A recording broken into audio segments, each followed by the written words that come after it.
రంగారెడ్డి జిల్లా ఇబ్రహీంపట్నం సమీపంలోని కొంగర్కలాన్ వాసుల పరిస్థితి దారుణంగా తయారైంది. ఊపిరి పీల్చుకోవడానికి సైతం ఇబ్బంది పడుతున్నారు.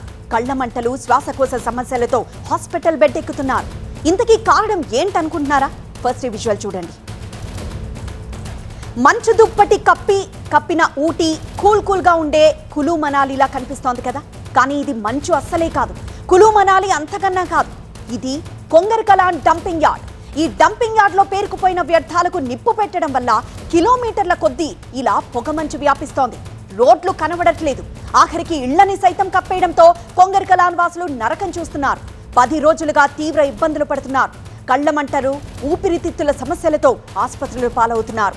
మున్సిపల్ అధికారులకు ఎన్నిసార్లు మొరపెట్టుకుంటున్నా పట్టించుకోకపోవడం అత్యంత దారుణం. ఈ డంపింగ్ యార్డ్ సమస్యకు శాశ్వత పరిష్కారం చూపాలని, తమను కాలుష్య కోరల నుంచి కాపాడాలని కొంగర్కలాన్ వాసులు కోరుతున్నారు.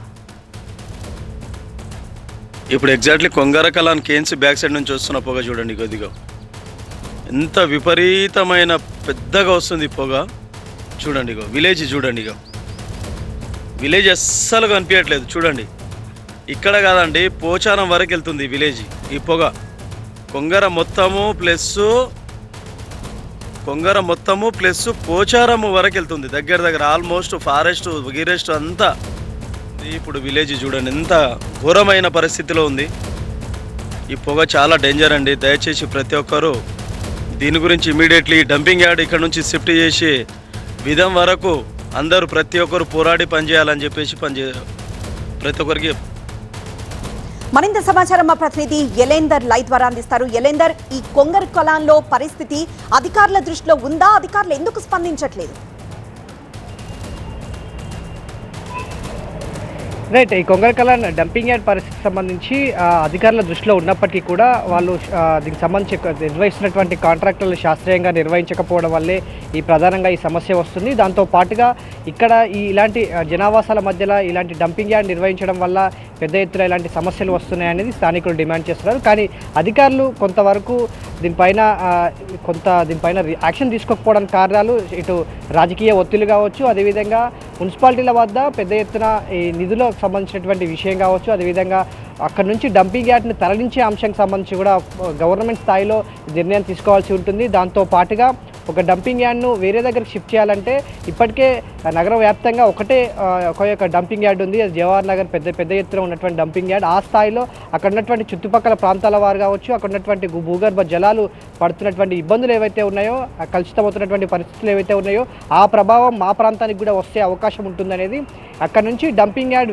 వేరే దగ్గరికి షిఫ్ట్ చేయాలనుకున్నటువంటి ప్రాంతంలో ఆ ప్రాంత వాసులు, అక్కడ ఉన్నటువంటి స్థానికులు తీవ్ర స్థాయిలో వ్యతిరేకిస్తున్నటువంటి నేపథ్యంలో ప్రస్తుతం ఉన్నటువంటి డంపింగ్ యార్డ్ని యథావిధిగా కొనసాగిస్తున్నటువంటి పరిస్థితులు ప్రధానంగా కనిపిస్తున్నాయి. దాంతోపాటుగా రాజకీయ ఒత్తిళ్లు కూడా కొద్ది స్థాయిలో ఉందా అనేది అధికారుల నుంచి ఇండైరెక్ట్గా వస్తున్నటువంటి సమాచారం. సో ప్రస్తుతం ఉన్నటువంటి ఈ కొంగర్కలాన్ డంపింగ్ యార్డ్ ప్రమాదం వల్ల రావిరాల, ఆదిబట్ల, కొంగర్కలాన్ ప్రాంతాలు అయితే సంబంధించినటువంటి స్థానికులు చాలా తీవ్ర స్థాయిలో ఇబ్బందులు పడుతున్నారు.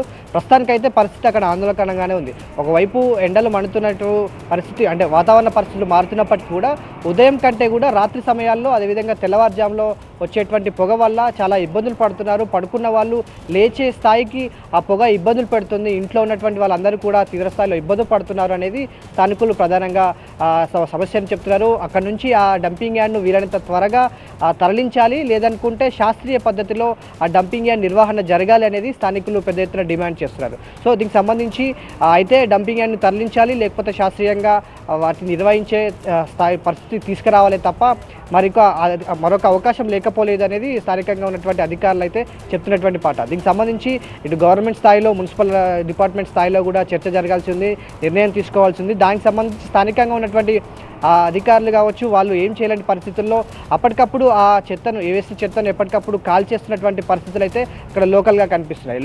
పైన మంటలు వచ్చినటువంటి సమయంలో, అంటే కాల్చే సమయంలో మంటను అదుపు చేసే పరిస్థితులు వస్తున్నాయి. కానీ అదుపు చేసినటువంటి మంటలు ఆగిపోయినా కానీ లోపల చెత్త లోపల కాలిపోవడంతో రాత్రుల్లో ఈ తీవ్ర స్థాయిలో పొగ ఎక్కువగా రావడంతో ఇదంతా ఇబ్బందులు ఎదుర్కొంటున్నాం అనేది స్థానికులు చెప్తున్నారు. సో ఇది శాస్త్రీయంగా నిర్వహించాలి, లేకపోతే ఇక్కడి నుంచి తరలించాలనేది స్థానికులు పెద్ద ఎత్తున డిమాండ్ చేస్తున్నారు.